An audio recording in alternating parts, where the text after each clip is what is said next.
What's up YouTube? I'm going to talk today about the Super Slim PS3, as what I like to call the final PS3 console.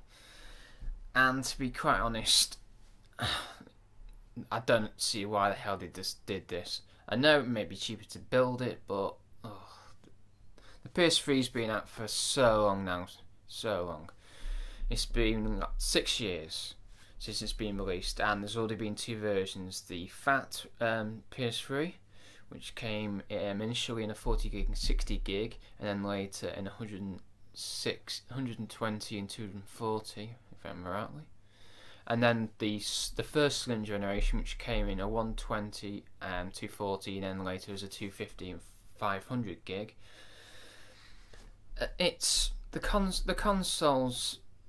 Well, the new one, they want a ridiculous amount of money for it. £250. It's madness, frankly. Basically, you're paying £250 for a manual top opening console, which is like the Slim PS2, which I avoided like the plague and just kept the last generation fat one with the IR sensor built into it. And you're getting a few free games of it. Woo!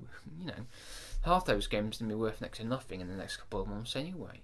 Especially the DLC, which they get for free anyway, so it's no money off their backs. And well, the biggest thing is the first generation PS3 you can buy right now from most stores for about £100. Seriously, and that's the only 60 gig one I picked up from my brother a couple of weeks ago for £100, and that plays PS2, PS1, and PS3 games, and it still has a 60 gig hard drive on it. The Slim model, you can buy that for £140 or £160, and that's just as good, if not better, because it's still got the front sliding drive. Of course, none of the models came with a HDMI cable, but they're relatively cheap nowadays. And then, say you bought the cheaper console for £140, you've still got £100 of your own money to buy whatever you want. And there's so many very inexpensive PS3 games now. You could go into a store and come out with like 20 games to play. Or alternatively, you can get the PlayStation Plus thing and get off 20 games straight off the bat for free, like the Big Planet and Red Dead Redemption. Of course, you've got to download them, but you know that's not much of an issue. I mean, it's your money, and if you've got infinite bandwidth, that's not a problem at all. But the biggest nail in the coffin for the new console has to be what is coming out next month: Nintendo Wii U.